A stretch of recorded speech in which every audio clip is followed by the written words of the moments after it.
Okay. Bro, just because some guy on The Odd Couple said it. 7 to 10. You guys been right on some things. Yeah, you've been right on some things. Second hour, first things first today. Could Brock Purdy eventually demand $65 million God, I hope so. in a few years? Wow. No, in 1 year. Well, in 1 year. A few months. Today. Could no, I'm sorry. I'm going to read it twice. Meanwhile, an update on LeBron's free agency and the shocking news that LeBron obviously is not going to Phoenix to play for the minimum. Rich had to go on the record. People at Phoenix are like, I could have sworn. They going to get thought the it was second best player of all time for nothing. They thought it was in play.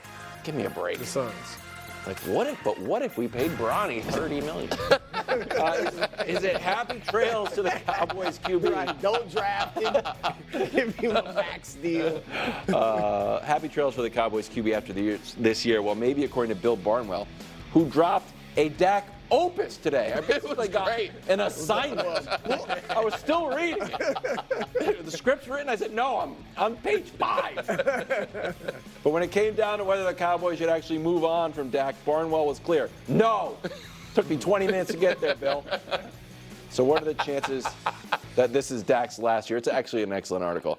It is. Dak's last year in Dallas. I think the chances are very good. And I would not have said that before because I'm like, look, is Dak a top 5 guy? No. But he is a franchise quarterback, legitimately good. And I do think, barring, some of his problems in the playoffs, I think you can win a Super Bowl with him as your quarterback. So, of course, I would think they keep him. But when I look at the way they've handled things this summer, the time to sign him was earlier. Mm-hmm. All right, the price probably wouldn't have been as high, and you would have been able to sign some other players to make your team better. Now that time has passed, and they seem clear. It seems clear that their thing is it's a prove-it year for you, Dak. And if you prove it, and I think proving it probably is getting, and this is low, at least to the NFC title game. At least an NFC title game. It might be get us to the Super Bowl, and then we'll pay you. But if they get to the NFC title game and they pay Dak, and they pay CeeDee, and they pay Micah, then how are they going to build a team? Well, and you're not even in the Super Bowl By the way, that's the case whether they get to the NFC title game or not.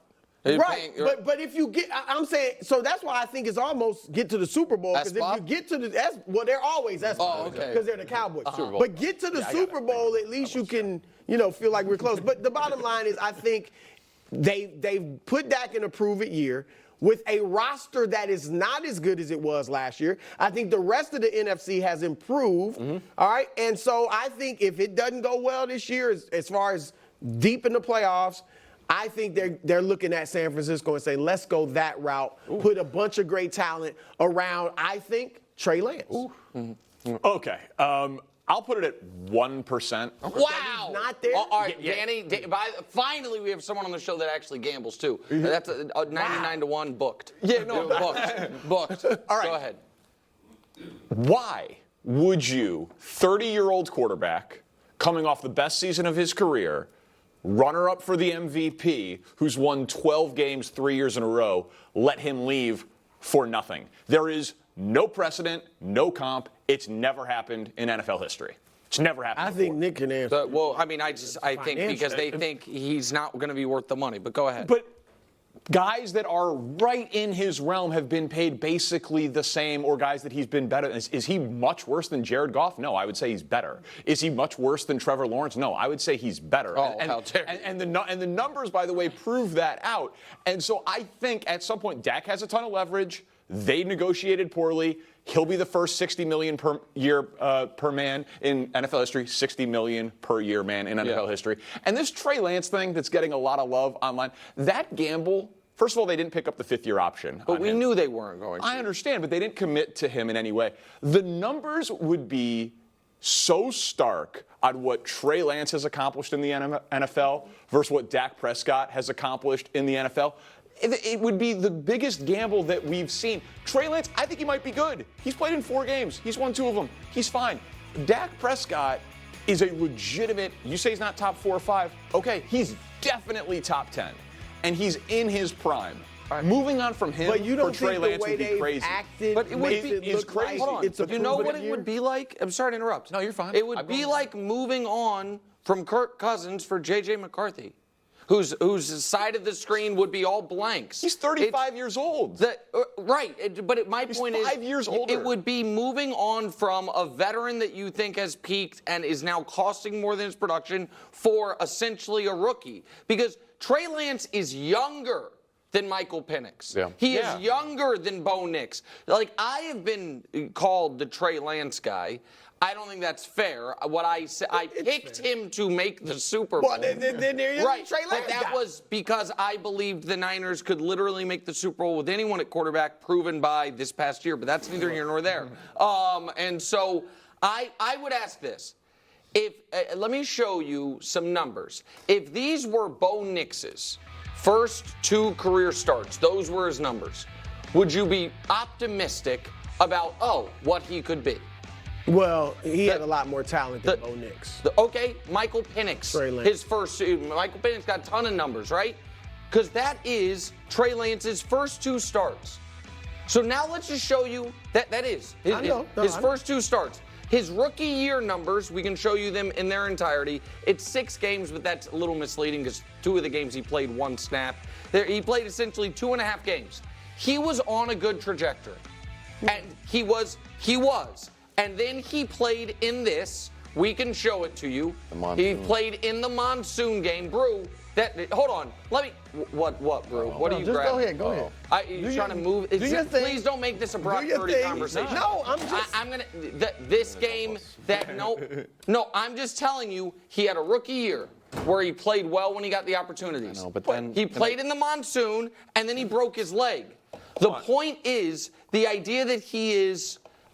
Why are you doing it? You acted like Trey Lance was something special in San Francisco? No. I am acting like he has been written off as a 0. And I think that there is no evidence that he's a 0. But Kyle Shanahan is the quarterback genius, and he's like, I can't make it work. He got beat out by Sam Darnold for the backup. So that part, for the record, he clearly got beat out by Brock Purdy. Now, I think for that side of the table, that's no longer an indictment because you guys think Brock Purdy's excellent. Yeah, the Sam Darnold thing I reject because if Brock Purdy is going to be your starter, you need to have a backup that runs that type of offense. They were running a totally different type of offense for Trey, and so that made more sense. That wasn't about, do you think that Trey Lance is worse than, the Sam Darnold is better than Trey Lance? I mean, it's hard to measure Trey Lance. What I saw was not very impressive. And so the point that so to get it back to Dak, I think that if I think that the Cowboys are stuck if they give Dak Prescott $60 million a year, and there is a possibility that they can get 60% of Dak Prescott for 5% of the cost. That's where And that is massively valuable to keep the rest of the players. Danny, that seems to be how they're looking at it, though. Listen, teams do not voluntarily choose to pass on top 8 to 10 quarterbacks in their prime. Then why has he not been signed? Because they're doing a bad job. Well, but then doesn't that mean they might, I don't know that. They might not want to pay CeeDee Lamb. Can we take those stupid goalposts off the table? What chance? I mean, it keeps happening. I'm just saying. What chance would you say Trey Lance is going to be better than Dak Prescott ever? Oh, I would say it is not a good bet. But I don't view it that way. What chance is Trey Lance and 3 $15 to $20 million a year players that you can have better than Dak Prescott and none of those players? If Trey Lance is just Geno Smith, the answer to that is yes. If Trey Lance is Geno Smith now, then yes, the answer is yes. And I think, Danny, they're saying one more choke job in the playoffs. And I don't think they're paying him before the year. They have no rights to pay him then after the year. Right. He just becomes a free agent. Right. I know. Dak and Belichick and the Giants. Okay. You want Cowboys. this, Nick? You want to? I do. Give it to me. Thank you. 8th best Super Bowl odds. Mistake by me. That cost $4. Chiefs and 49ers tied at 1. Then the Ravens, then the Lions.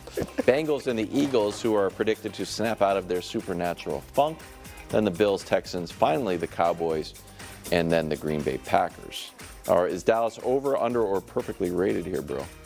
Oh, over. Over. Look, I'm not high on Dallas. I think their roster got worse. And where will morale be? Dak, we know won't have a contract. CeeDee might. It could be on the board.